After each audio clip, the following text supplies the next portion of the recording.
So on behalf of KIS, I'd like to welcome all of you, friends of the community, of course, Ms. Pippa Mukherjee, our district forest officer, Mr. Morgan, who is here today. I'd like to welcome you all to the book launch of Pippa's book, Flora of the Southern, Western Ghats and Palanis, a field guide. Yes, but I have an apology for anyone who lives here because through PHCC we spelled Palni, P-A-L-N-I, and actually it should have an A in it. I've been told off twice already. I fully agree. And we're going to have a brief conversation. Pippa, I've chosen a passage for Pippa to read from her remarkable book. I would first like to welcome Mr. Morgan. Let's give him a round of applause for the work that he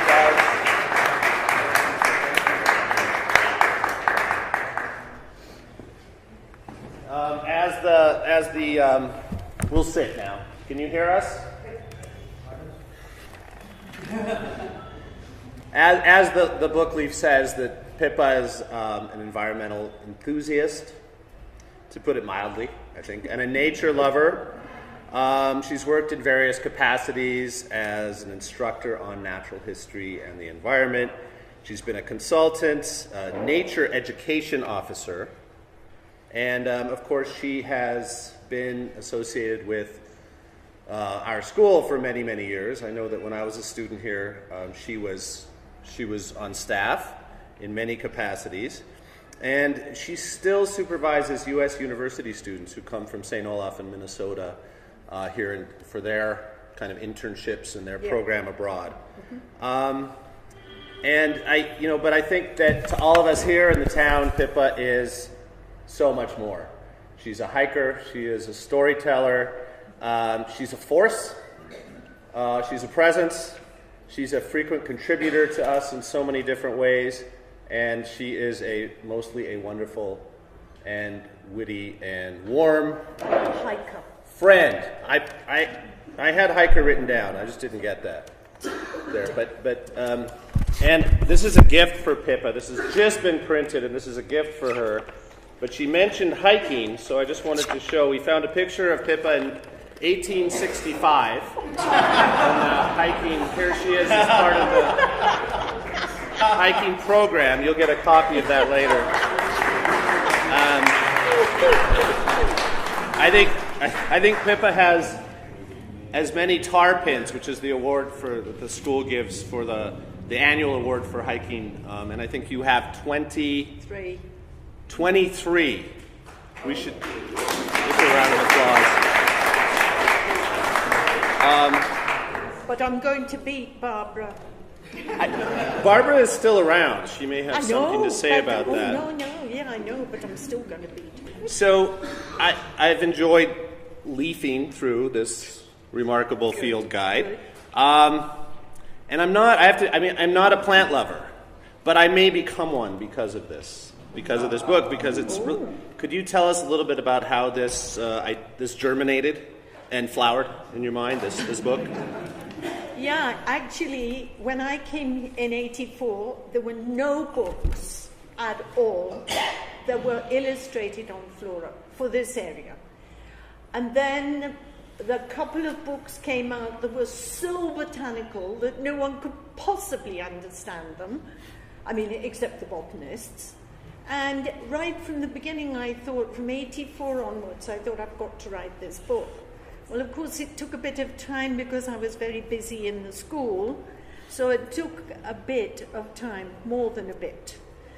And I thought, if I make it simple, so that anybody can understand it, but it has enough botanical knowledge for a botanist to use it. So I started, and every time I went hiking, I took photographs, and gradually the material sort of got going, and then I had to try and find a publisher. Now that wasn't easy. The Bombay Natural History Society wanted to publish it. But then they turned around and asked me for 6 lakhs, which was a bit tricky because I didn't have it. So then I had to look around and find another publisher. And because it's niche, it's a bit of a niche market, this one, because it's, so specific to the southern Western Ghats.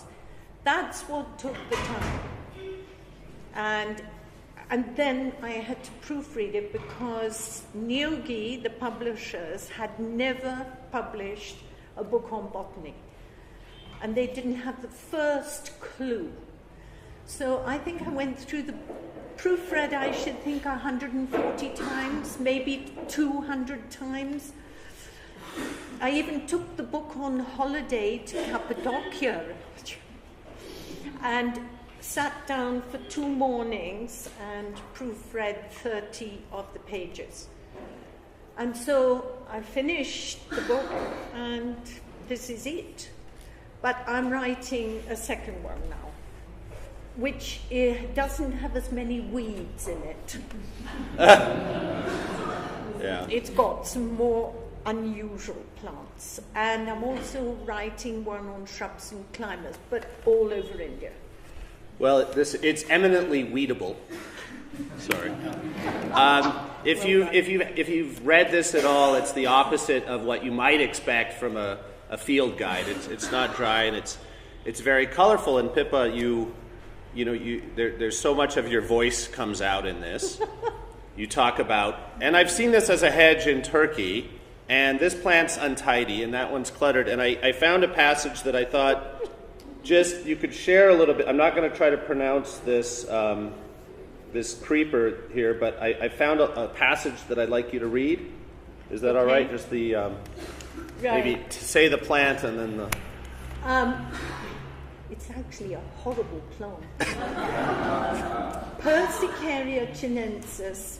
It's a weed. But I've put uses and additional information. This plant is very popular with insects, which eat the leaves. The red spots on the underside of the leaves are also caused by insects.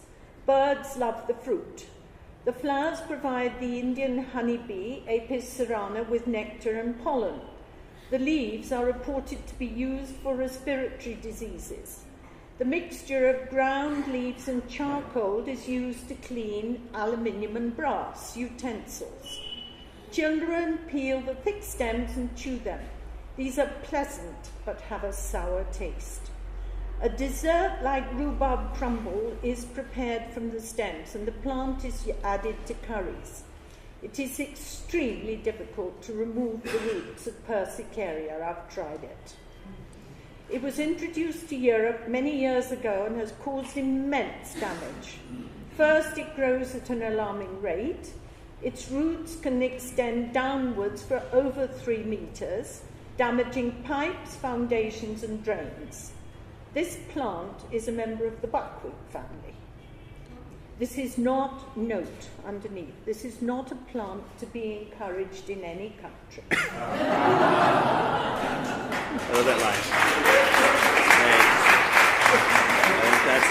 It's a very wonderful example of Pippa's remarkable and insightful, granular knowledge of something, as well as her humor and her writing, and it makes it extremely interesting to read.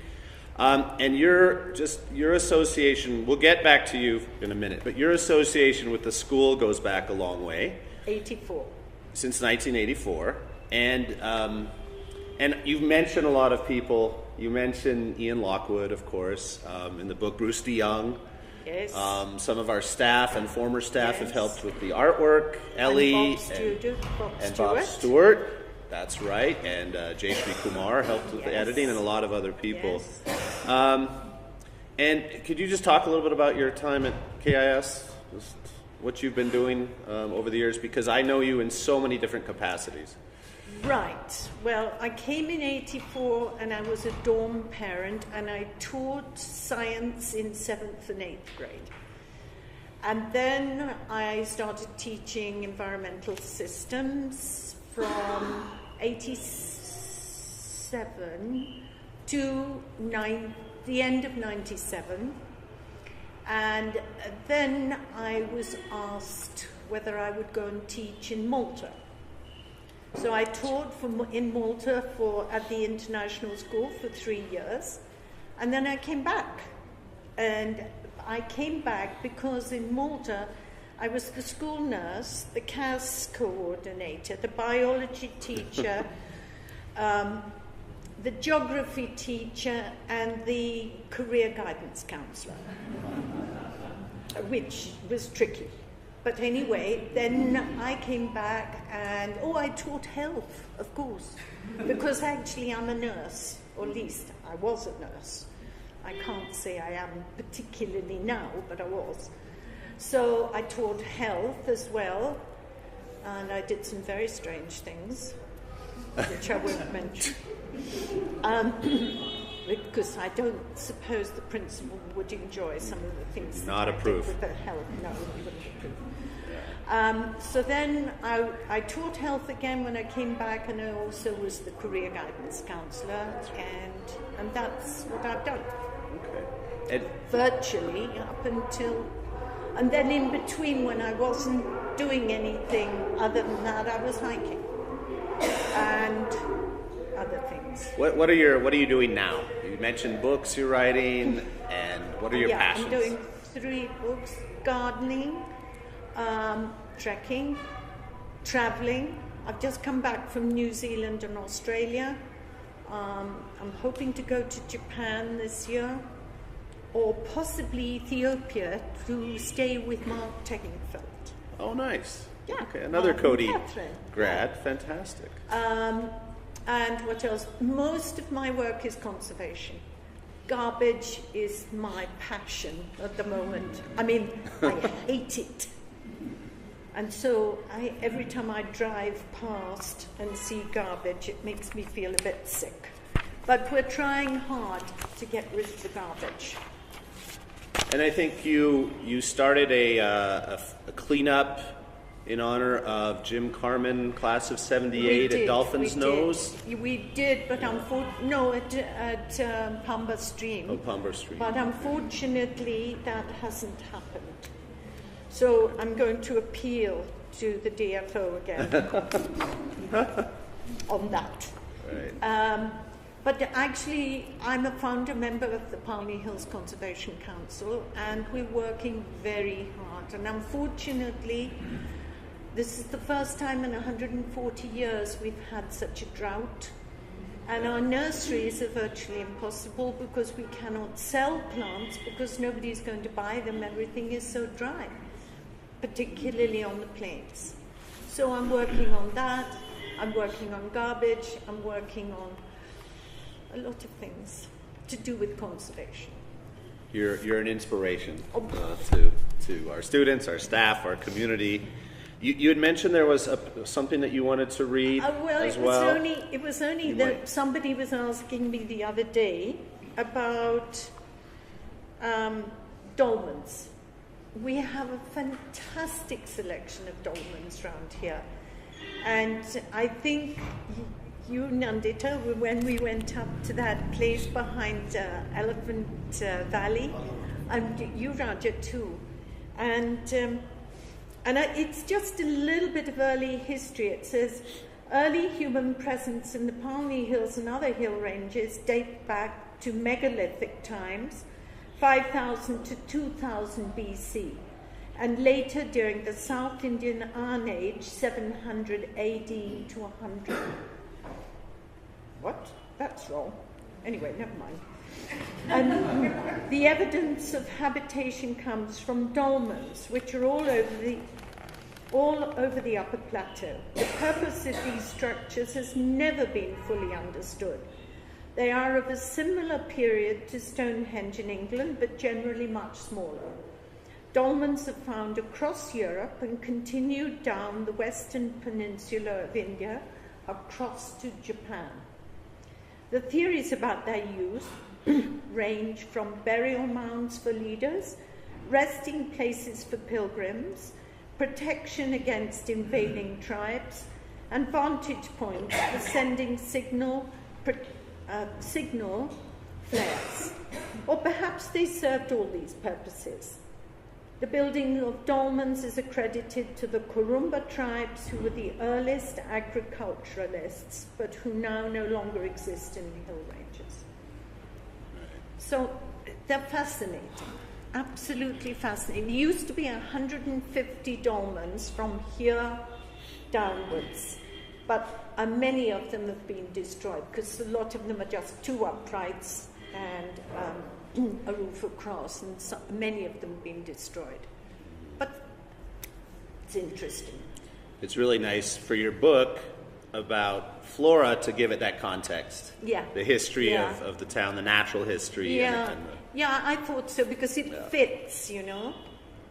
I've got a small question. Since I'm a resident of Kody, I've seen some plants which are touch me not plants. Oh, yes. The same plants when you see in Ooty, when you touch, they shrink themselves. All, Whereas in Kody, they never shrink. oh, Why? they do. They do. They have there is a little nodule, a little gland underneath at the end of each stem. So the moment you touch it, it will close. Now it may be just that, you see there are several species, so maybe it's not the right species. But actually it's in the book. It's in the book. And I think that this is a very good transition to kind of any question, the Q&A session with Pippa. If you have any questions or thoughts or comments, let's start that portion of the book launch. Just for a few minutes. They know everything. Thank you, sir. Vera. Yeah, Vera. Okay, question out of ignorance. You mentioned the word weed. What's the difference between a weed and not? A weed is simply a plant in the wrong place. I mean, it in the right place, a weed is fine. But, you know, if you have a garden with a plant that just is invasive and just takes over, that's definitely a weed. He's got a lot of oregano growing in the yard. Sorry? All over the place. We have Oregano. a lot of oregano Oh, growing in the yard. oh, I know it grows like mad, doesn't it? But, you know, oregano is useful, and I thought George liked it. Yeah, I know. It just seems to spread here. I think it likes this altitude. It's very interesting. There's a tree called Tacoma stance. It's in the book. It's a shrub on the plains, but the higher the altitude, the bigger the tree gets. You should see it in my garden. It's enormous. Whereas down in the plains, it's just a little shrub or maybe a small tree. But it's really interesting that there are a lot of plants like this. A lot of plants also that grow like mad, but the higher the altitude, they don't flower. They just, you know, don't like it. I know there's been quite a discussion and debate about replacement of the foreign pine, acacia, and eucalyptus with shoreline forest. You have some specific ideas about that. Could you briefly tell us? Well, very much so, because the difficulty with planting shola is it cannot be planted on open ground. It will not survive. If you plant a lot of shola plants on open ground, the temperature differential between night and day is so great that the plants will not survive. Now, there are certainly some that are fine. There's certainly the pioneers like rhododendron, daphne-phyllum, and some of the others are very, very good, you know, plants they will survive. Lobelia, these kinds of things, they will survive. But if you just clear fell anything, then you haven't got a hope. But underneath shola, and if you drive down the Ghats road, you will see fantastic shola regeneration under eucalyptus. And eucalyptus they've discovered, has a 14-year cycle when it is taking a lot of moisture and a lot of nutrients. After 14 years, it replaces the nutrients and allows regeneration of shola species. So under eucalyptus, that works fine.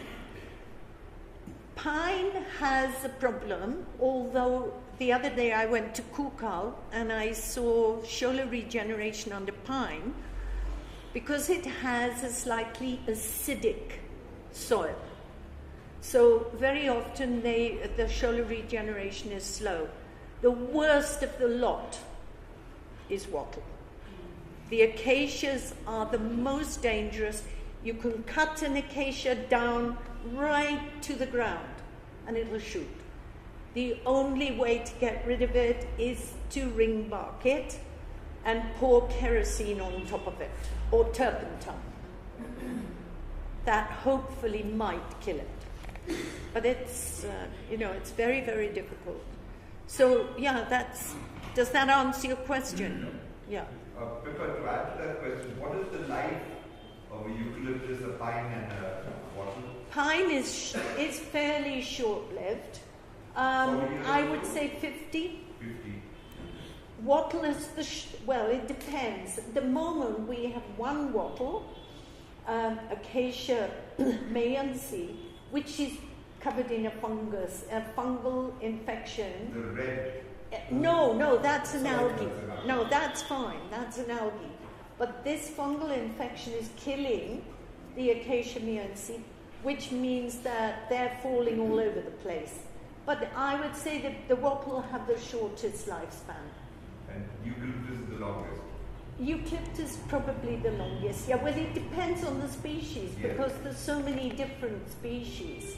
But theoretically, if we could do nothing and just let the shola regenerate by itself, all the exotic trees will eventually fall and die. Yep. And we will be Yep. left with new And you will get the underneath. shola canopy there. You have to let that in time, of course. But because shola species are much slower growing than the eucalyptus and But also live a lot longer. Oh, Yeah. The shola. Oh, yes. Yes. Much longer. Much longer. Much longer. Yeah.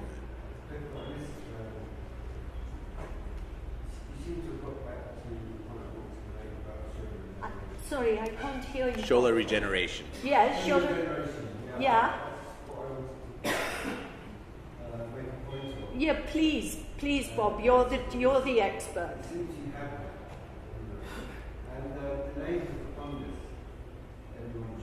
Oh yes, good, because I don't know it. Right.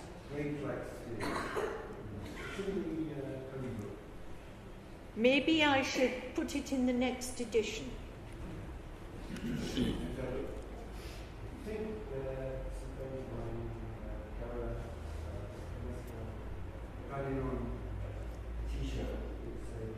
Oh, really?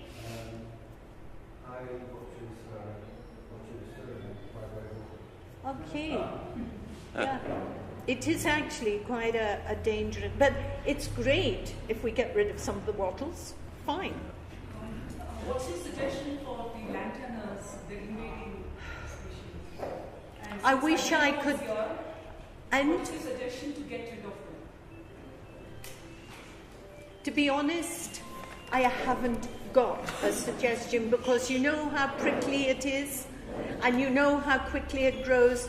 And quite honestly, it's been in this country since 1840s. So, and when I first was in Kashmir in the 60s, it was everywhere. I honestly don't know. It's a very, very difficult question. I do use it, lantana, with cow's urine and some other plants as a pesticide. But that's not enough. I mean, cutting it down, pulling it out. Whenever I see a small one, I pull it out. I don't know. It's a horrendous thing. Mind you, I can think of some worse ones. But,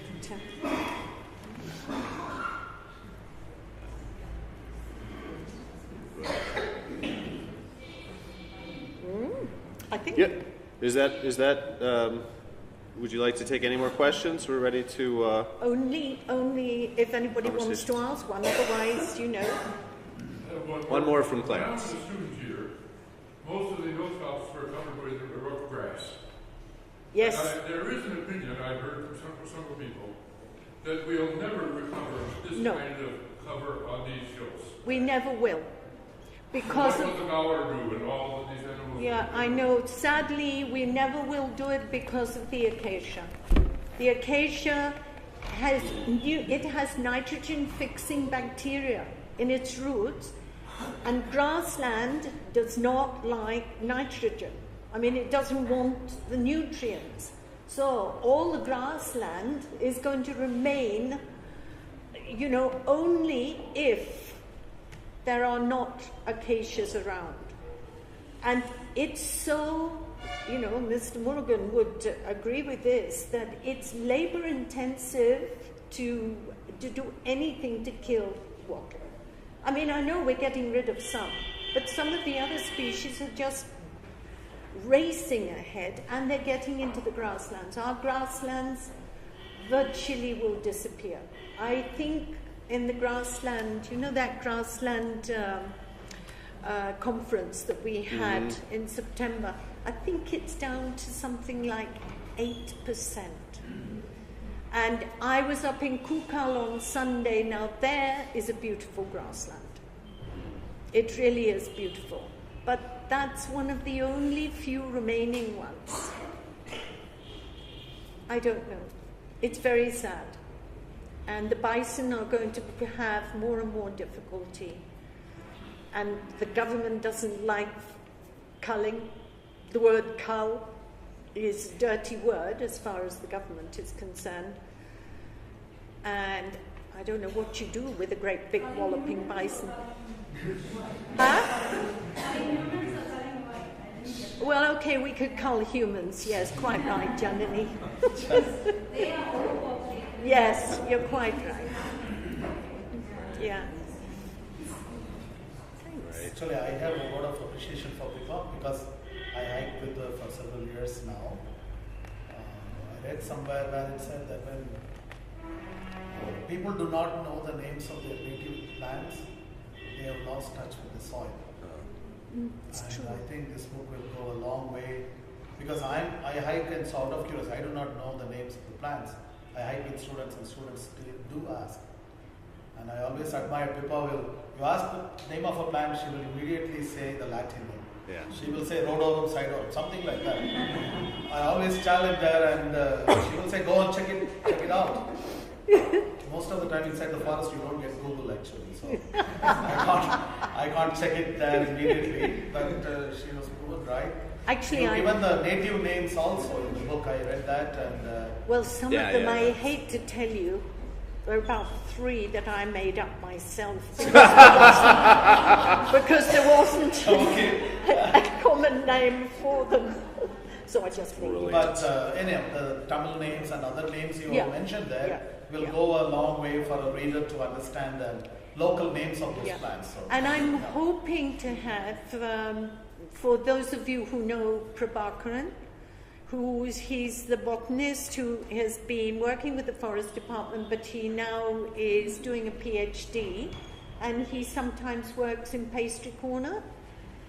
And he is hopefully going to translate the book into Tamil.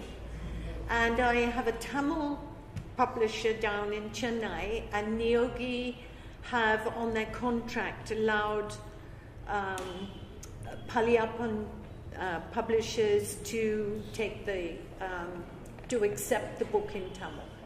It may take time, but hopefully we can do that. I know that Pippa had, I guess the purpose of a book launch is to, sign some books, and so there are absolutely some copies of this amazing field guide over in the corner. And Pippa, thank you. Thanks for writing this book. Thanks for being a part of the community.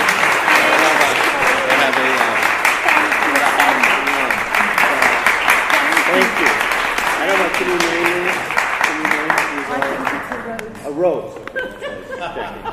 Thanks a lot. Oh, And thank thanks you. to everyone for coming. Yeah, thank And, you. please stick around. I'm very honored. Thank